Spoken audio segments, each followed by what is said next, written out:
Alright, y'all. So the 997 is going to have to be done a little bit differently because no longer are we, say, all in a room together where I'm watching you work for participation. Nor am I, say, there in case you have questions, nor are you able to work together unless you guys are setting up Google Chat type stuff.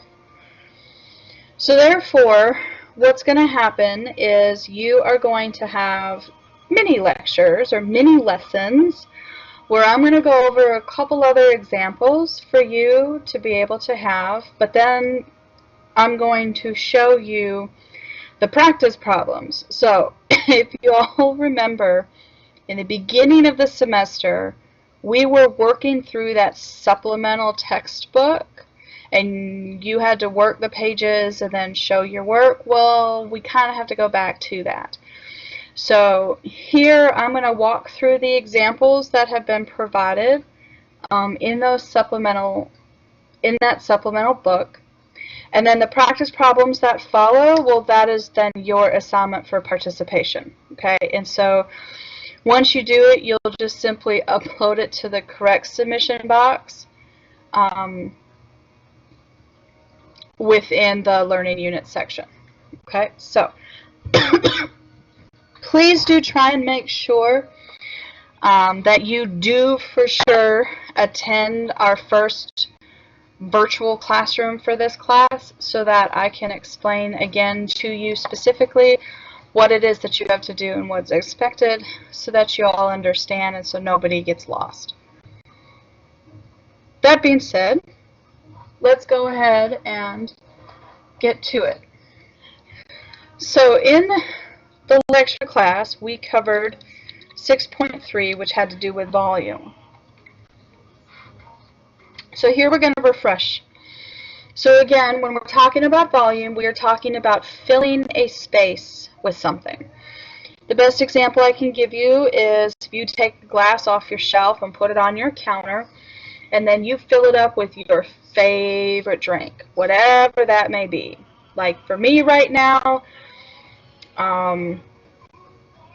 it's probably spiked coffee. But anyway, that's beside the point. But you fill it up with your favorite drink. And so when we're talking about volume, we're talking about being able to put something in that figure. Okay. Now, again, your formulas to remember are as follows, that you have a rectangular solid, or what we call a cube. You've got a cylinder, a sphere, a cone, a rectangular pyramid, and a triangular prism. Now, of course, there's lots of other shapes, and there's lots of other three-dimensional objects, but for the purposes of this class, these are the shapes and objects that we are actually dealing with. Okay? So let's just look at an example here. Again, we have find the volume of the figure below. And so here you have to determine what that figure is. Well, this figure is a cone. And with it being a cone, we need to remember that volume is going to be 1/3 pi r squared height. And so here we have to look at, what am I given? Well, this distance here is actually the radius distance. Therefore, I also have to remember that diameter is equal to twice the radius. My diameter is 26 equals twice the radius. So 13 equals my radius. And then, of course, we're given the height. So I now have everything I need in order to answer my problem. So volume is equal to 1/3 pi times 13 squared times my height of 8. Well, again, we need to recall that pi is 3.14. So therefore my volume is going to be 1/3 times 3.14 times 13 squared times 8. Well, once you do all of that, if you can see, this would be 1415.09. My units were feet, so this is feet cubed. Okay. Let's look at another one.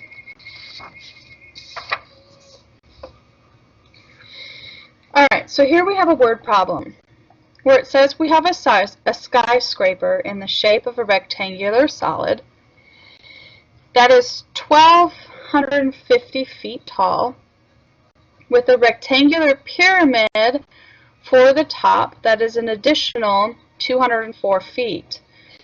The base of the rectangular portion is given by 424.5 by 197.25. So the first thing says find the volume of the skyscraper. Well, in order to do that, means we need to remember that volume of my total, or of the skyscraper, has to be the volume of my cube, i.e. the rectangular solid, plus the volume of the pyramid. Well, therefore, that means I need to find the volume of my cube first.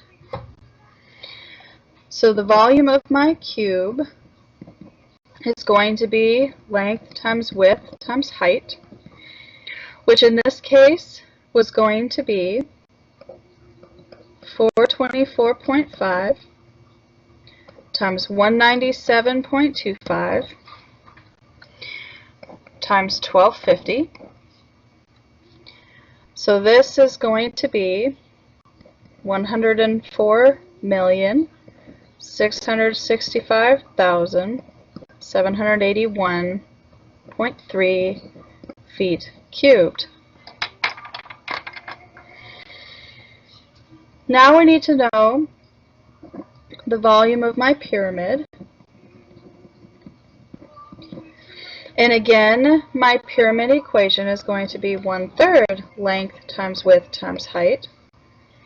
So this is 1/3 times 424.5 times 197.25.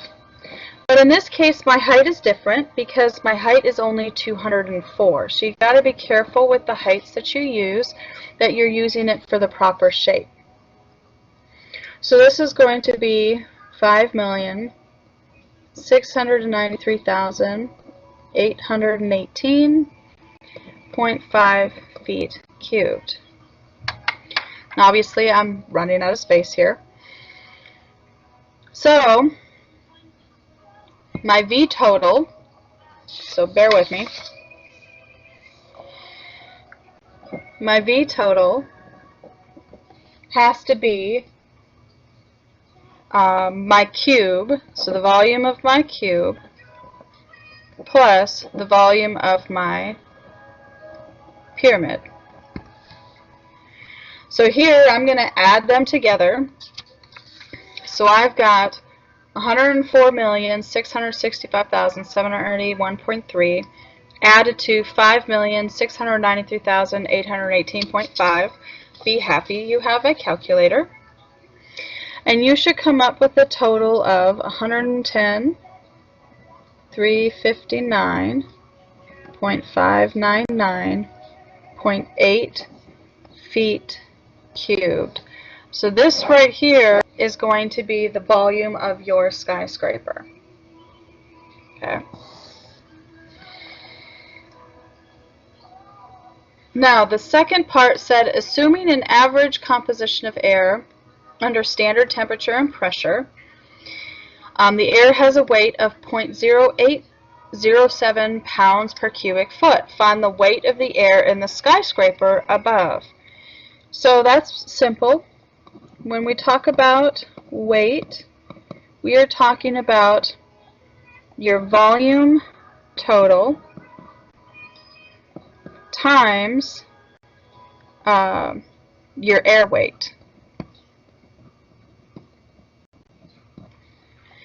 So here we're talking about my 110,359,599.8 feet cubed times 0.0807 pounds per feet cubed. And this is going to give you your pounds. So we have 890,6019.704 pounds. Okay.